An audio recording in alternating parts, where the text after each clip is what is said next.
Hello cricket প্রেমী বন্ধুরা, আশা করছি আপনারা সকলেই ভালো আছেন। Bangladesh cricket board BCB online ticket booking system চালু করে ক্রিকেট প্রেমীদের টিকিট কালেক্ট হেসাল থেকে মুক্তি দিয়েছে। আগে আমরা ক্রিকেট প্রেমীরা টিকিটের জন্য সকাল গড়িয়ে বিকেল পর্যন্ত লাইনে দাঁড়িয়ে থেকে টিকিট কালেক্টের জন্য অনেক হেসাল পোহাতে হচ্ছে, ভোগান্তি পোহাতে হয়েছে। তো এখন BCB online ticket booking system চালু করে ক্রিকেট প্রেমীদের সেটা থেকে মুক্তি দিয়েছে। এখন অনলাইন টিকিট বুকিং সিস্টেম চালু হয়, এখন আমরা ঘরে বসেই মোবাইল দিয়ে টিকিট বুকিং করতে পারছি কোনো প্রকার হ্যাসল ছাড়াই, এবং টিকিটও আমরা নিশ্চিতভাবে কনফার্ম করতে পারছি। কিন্তু অনেক সময় আমরা দেখা গেছে লাইনে দাঁড়িয়ে থেকেও ব্ল্যাক ব্ল্যাক টিকিট অনেকে ক্রয় করে নিয়ে গেছে। অনেকেই লাইনে দাঁড়িয়ে সকাল থেকে বিকাল পর্যন্ত টিকিট কালেক্ট করতে পারেনি, এমনকি খালিয়াতেও বিক্রি হয়েছে। তো বিসিবিকে সেজন্য একটা অসংখ্য ধন্যবাদ দিয়ে দেওয়া যায়, কারণ অনলাইন সিস্টেম চালু করা ক্রিকেট প্রেমীরা স্বাচ্ছন্দ্যে ঘরে বসে মোবাইল দিয়ে টিকিট বুকিং করতে পারছে এবং কনফার্ম নিশ্চিত করতে পারতেছে।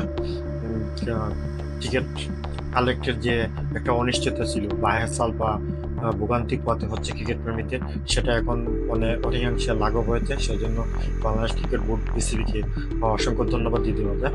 তো চলুন কিভাবে আমরা মোবাইল দিয়ে অনলাইনে টিকিট বুকিং করবো বা কনফার্ম করবো সেই বিষয়টি আমরা দেখে নিই।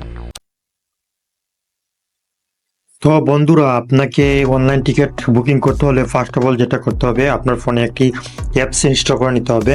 অ্যাপস ইনস্টল করার জন্য আপনি প্লে স্টোরে চলে যাবেন। প্লে স্টোরে গিয়ে আপনি সার্চ বারে টাইপ করবেন গো বিসিবি টিকিট। বিসিবি টিকিট লিখে সার্চ করবেন। সার্চ করার সাথে সাথে আপনি অ্যাপসটি পেয়ে যাবেন। তো আপনি অ্যাপসটি ওপেন করে ইনস্টল করে নেবেন আপনার ফোনে। অলরেডি আমার ফোনে ইনস্টল করা আছে, দ্যাটস ওয়াই আনইনস্টল এবং ওপেন দেখাচ্ছে। তো আপনি আপনার ফোনে অ্যাপটি ইনস্টল করে নিয়ে ওপেন করে নেবেন। ওপেনে ক্লিক করবেন। ওপেন ক্লিক ওপেন ওপেনে ক্লিক করার সাথে সাথে বিসিবি লোগো দেখতে পাবেন। তো এখানে ফার্স্ট যে ইন্টারফেসটা দেখতে পাবেন, কন্টিনিউ হ্যাজ এ গেস্ট, আপনি গেস্ট হিসাবে লগ ইন করতে পারবেন, আবার রেজিস্টার করে আপনার লগ ইন করতে পারবেন। তো আমার অলরেডি রেজিস্টার করা আছে, সেজন্য আমি লগ ইন করে ঢুকতে পারবো। তারপরে আপনাদের প্রসেসটা একটু দেখাই। রেজিস্টারে ক্লিক করে কি আসে। রেজিস্টারে ক্লিক করলে আপনি দেখতে পাবেন এখানে একটা ফর্ম দেওয়া আছে। ফুল নেমের বক্সে আপনি ফুল নেম দিবেন এবং ইমেইলে আপনার ইমেলটি দিয়ে দিবেন এবং ফোন নাম্বার দিবেন। দেন আপনি এগ্রি একটা টিক মার্ক দিয়ে নেক্সটে চলে যাবেন। তো নেক্সটে চলে যাওয়ার পরে আপনি যে জিনিসটা দেখতে পাবেন, এখানে আপনার এনআইডি চাবে, এনআইডি ভেরিফাই করে নেবেন। দেন আপনার ওইখানে এনআইডি এবং ইমেইল ভেরিফাই হওয়ার সাথে সাথে আপনি লগ ইন অপশনে চলে আসতে হবে।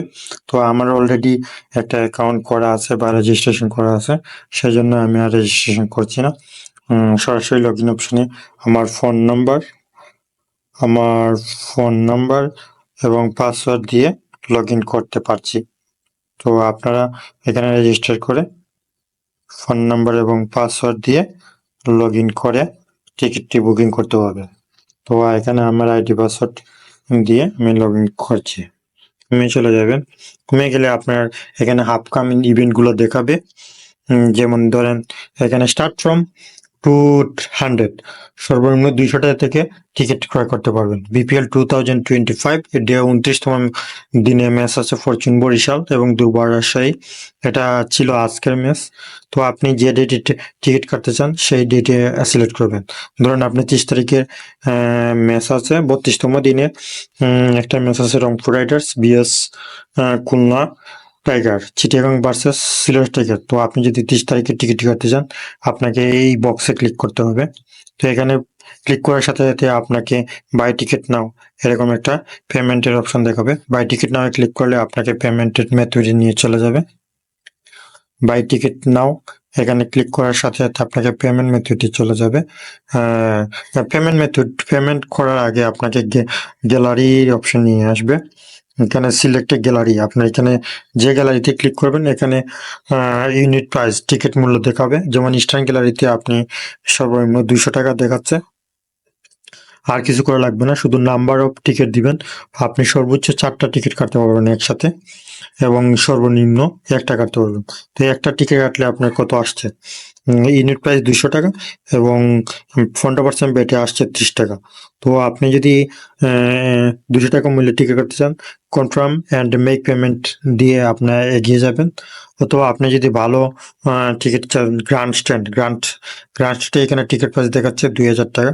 এভাবে আপনার আপনার সামর্থ্য অনুযায়ী আপনি পছন্দ গ্যালারি চুজ করে আপনি টিকিটটি কাটতে পারবেন। তো আমার অলরেডি টিকিট বুকিং করা আছে 30 তারিখে আমি ম্যাচ দেখবো, সেজন্য আমি পূর্বেই একটা টিকিট বুকিং করে ফেলছি। যেমন আপনি ইস্টার্ন গ্যালারিতে আপনি পেমেন্ট মেথডের দিকেই আপনি যদি ইস্টার্ন গ্যালারি সিলেক্ট করে আপনি নাম্বার অফ টিকিট কোয়ান্টিটি দিয়ে দেন, অ্যান্ড কনফার্ম অ্যান্ড মেক পেমেন্টে ক্লিক করে আপনি পেমেন্ট প্রসেসে চলে যাবেন। You have 10 minute to complete your payment. 10 minute দিয়ে পেমেন্টটি কমপ্লিট হয়ে যাবে। তো এখানে ক্লিক করার সাথে সাথে আপনাকে পেমেন্ট মেথডে নিয়ে যাবে। পেমেন্ট প্রসেসিং চালু হয়ে গেছে। তো এখানে আপনি আসলে দেখতে পাবেন মোবাইল ব্যাংকিং, অনেক কিছু আছে, বিকাশ, নগদ, রকেট, আপনার পছন্দ অনুযায়ী, এবং কার্ড দিয়েও দিতে পারবেন, আপনার পছন্দ অনুযায়ী দিতে পারবেন। তো বিকাশ, নগদ, রকেট এগুলো খুবই ইজি। তো আপনি বিকাশে দিতে চাইলে আপনি বিকাশে সিলেক্ট করে পে নামে ক্লিক করার সাথে সাথেই আপনার বিকাশ অ্যাকাউন্ট নাম্বারটি চাইবে। তো আপনি এখানে বিকাশ অ্যাকাউন্ট দেওয়ার সাথে সাথে এবং বিকাশ ভেরিফাই কোড পাঠাবে, এবং ভেরিফাই কোড দিয়ে আপনি পেমেন্টটি কনফার্ম করতে পারবেন। তো আপনি পেমেন্ট কনফার্ম করার সাথে সাথে কিন্তু টিকিটটা পাবেন না, আপনাকে একটু ওয়েট করতে হবে। আপনার অ্যাকাউন্টের টিকিট অ্যাভেলেবল হতে 1 দিনের মতো সময় লেগে যাবে। তো টিকিট পেমেন্ট কনফার্ম করার পর আপনাকে যে এখানে আসতে হবে, মাই টিকিটে যাবেন। মাই টিকিটে আসলেই আপনি এখানে দেখতে পাবেন, যেমন ধরুন এখন আমি পেমেন্টটি কমপ্লিট করে নিই, এখানে স্ট্যাটাস ক্যান্সেল দেখাচ্ছে, কিন্তু এর আগে আমি একটি পেমেন্ট পেড করে রেখেছিলাম। এই যে 30 তারিখের 32তম ম্যাচটা আমি 32তম দিনের ম্যাচটির টিকিট আমি বুকিং করে রাখছি। তো এখানে বি ডিটেলসে ক্লিক করলেই আপনার অ্যাভেলেবল টিকিট দেখাবে। তো আমি এখন পর্যন্ত আমার এই জায়গাতে টিকিট উইল বি অ্যাভেলেবল সুন, এখন পর্যন্ত আমাকে বলতেছে যে টিকিট খুব তাড়াতাড়ি আপনার এই অ্যাকাউন্টে চলে আসবে। এখন পর্যন্ত আমার টিকিটটি অ্যাভেলেবল হয়নি। আপনি যদি রিকোয়েস্ট টিকিটে ক্লিক তাহলে দেখতে পাবেন এখানে ওনারা বলে দিচ্ছে request for ticket will be available Tuesday 28 জানুয়ারি 2025, মানে 28 তারিখে আমি একটা 30 মিনিটের টিকিটটি পাবো। তো আপনাকে এরকম একটু অপেক্ষা করতে হবে, এছাড়া কিছু করার নাই। আপনাকে অনলাইনে খুব সহজেই এইভাবে করতে পারবেন। তো টিকিটটি অ্যাভেলেবল হয়ে গেলে আপনি কিন্তু এই বক্সে দেখতে পাবেন, এখান থেকে আপনি পিডিএফটি ডাউনলোড করে নিতে পারবেন। তো ডাউনলোড করে আপনি প্রিন্ট আউট করে ক্যারি করতে পারবেন, অথবা ফোনে সফট কপি নিয়েও আপনি ক্যারি করতে পারবেন, প্রবেশ করতে পারবেন।